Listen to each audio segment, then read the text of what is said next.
ይህ ጣፋጭ ቸኮሌት የተሰራው ከዚህ ዛፍ ነው። በመጀመሪያ እነዚህ ፍሬዎች አንድ በአንድ ይቆረጣሉ። በእጅ ስለሚቆረጥ ይህ ስራ አድካሚ ነው። ፕሮሰሱ ደግሞ እየቀለለ ሳይሆን ጭራሽ እየከበደ ነው የሚመጣው። ምክንያቱም ፍሬው ከተቆረጠ በኋላ በውስጡ ያለው ባቄላ የሚመስለው ፍሬ መለየት አለበት። በዚህ ሰዓት ባቄላ የሚመስሉት ፍሬዎች በሚዝለገለግ ነጭ ነገር ተሸፍነው ነው የሚወጡት። ቸኮሌት ለምን ይመስላችኋል ለውሻዎች ገዳይ የሆነው? የእኛስ ጤና ላይ ምን አይነት ተጽዕኖ ነው ያለው? ቸኮሌት እንዴት እንደሚሰራ ካየን በኋላ እንመለስበታለን። ይህ ከቸኮሌት ጋር ምንም ካልተመሳሰለባችሁ ትክክል ናችሁ። የካካዎቹ ፍሬዎች የቸኮሌት ሽታና መልክ እንዲኖራቸው ወሳኝ ፕሮሰስ ማለፍ አለባቸው።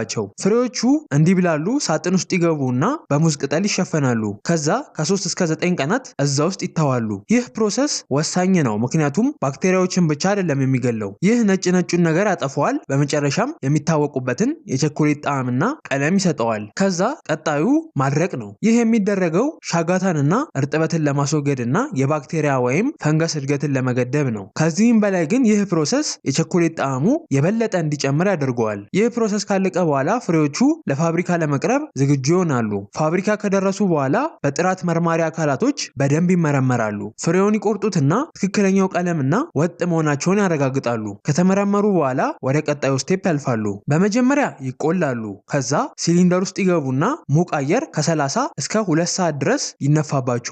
ይህ የሚደረገው ፍሬ ውስጥ ያለው እርጥበትን ለማስወገድ ነው። በዚህ ፕሮሰስ እርጥበቱ ከ7 በመቶ ወደ 1 በመቶ ብቻ ዝቅ ይላል። የመቁላት ፕሮሰሱ ደግሞ በውስጡ ያሉትን 300 የተለያዩ ኬሚካሎች አንድ ላይ እንዲብላሉ ያደርጋቸዋል። በዚህ ሰዓት ፍሬውን ብትቀምሱት የምታውቁትን የቸኮሌት ጣዕምን ታገኛላችሁ። የመቆላትና የሙቅ አየር ፕሮሰሱን ካለፉ በኋላ የፍሬው ቅርፊት ይከፈትና ውስጡ ያለው ግብአት ይወጣል። ግብአቱን የካካኦ ስጋ ብለው ይጠሩታል። ይህ ነው በዋነኛነት የሚፈለገው። ፋብሪካዎቹ ይህን የሚያደርጉት በዚህ ማሽን ነው። ይህ ማሽን በፍጥነት በመንቀሳቀስ የካካኦ ስጋውን ከቅርፊቱ ይለየዋል።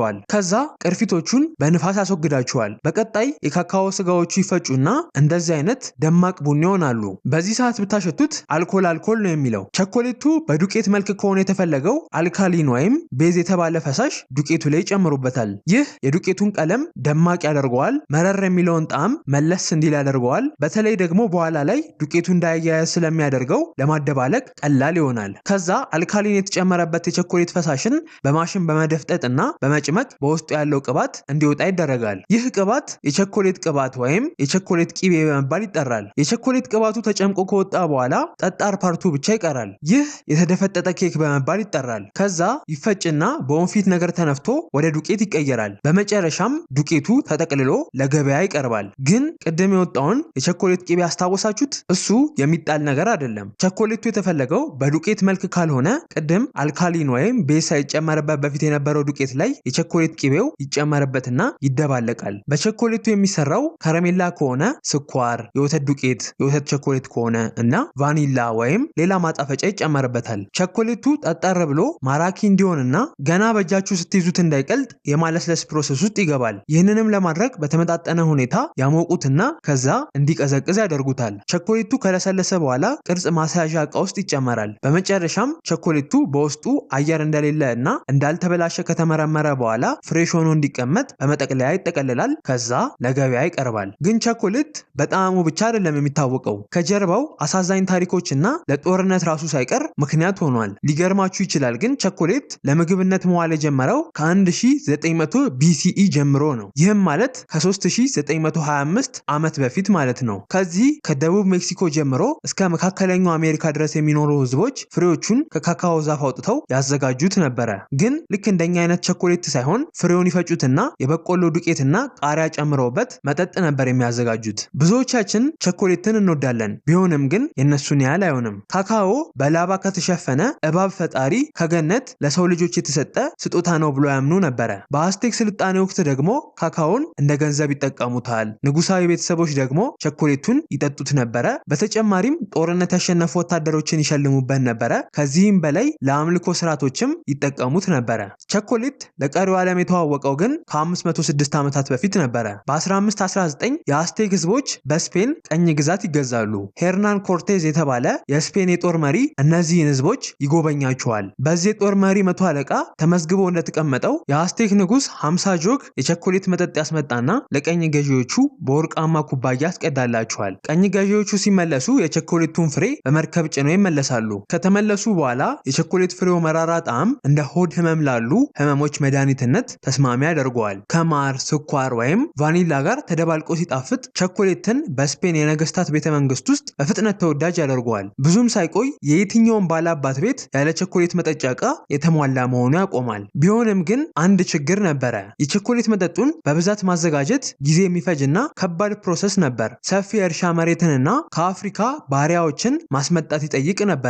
የቸኮሌት ዓለም ለዘላለሙ መቀየር የጀመረው በ1828 ነበር። ኮንራድ ቫን ሁተን የተባለ ኬሚስት የካካኦ መጭመቂያ ማሽን ይፈጥራል። ይህ ማሽን ሰራው ቀደም እንዳልኳችሁ የካካኦ ቅባቱን ወይም የቸኮሌት ቅቤውን መለየት ነበረ። ማሽኑ ቅባቱን ሲለየው ዱቄቱ ብቻ ይቀራል። ከዛ ተበጥብጦ መጠጣት ይችላል ወይም ከእንደገና ከቸኮሌት ቅቤው ጋር ተደባልቆ አሁን ላይ የምናውቀውን ጠጣር ቸኮሌት መስራት ይቻላል። ከዛ ብዙም ሳይቆይ ስዊዘርላንዳዊው ዳንኤል ፒተር እዚህ ድብልቆች ላይ የወተት ዱቄት ይጨምርበትና የወተት ቸኮሌትን ይፈጥራል። 20ኛው ክፍለ ዘመን ከገባ በኋላ ግን ቸኮሌት የባላባቶች ቅንጦት መሆኑ ይቀርና ለህዝብ ይተዋወቃል። በስፋትም ተወዳጅነት እያገኘ ይመጣል። አሁን ላይ የአፍሪካ ባሪያዎች ወደ ደቡብ አሜሪካ የካካኦ እርሻ መምጣት ትተው ራሱ የካካኦ ምርቱ ወደ ምዕራብ አፍሪካ መጥቷል። ኮትዲቯር የዓለምን 40% ካካኦ ታቀርባለች። ግን ቸኮሌት ከአምልኮ ስርዓትነት ወደ ኖርማል ጣፋጭ ምግብነት ሲቀየር አንድ ጥያቄ ከ3000 ዓመታት በላይ እንቆቅልሽ ሆኖ ቆይቷል። ጤናችንን ይጎዳዋል ወይ? ቸኮሌት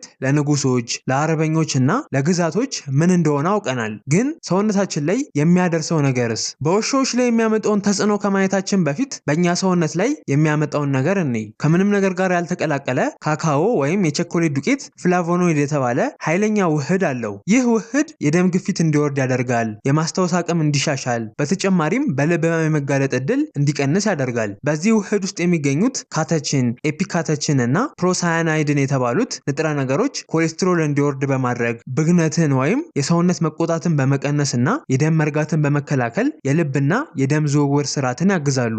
ግን ብዙዎች የምንመገባቸው ገበያ ላይ ያሉት የቸኮሌት ምርቶች ንጹህ አይደሉም። ስኳር፣ ወተትና ቅባቶች ይቀላቀሉበታል። እነዚህ ግብዓቶች ደግሞ በከፍተኛ መልኩ ከተወሰዱ የራሳቸው የጤና ጉዳቶችን ይዘው ይመጣሉ።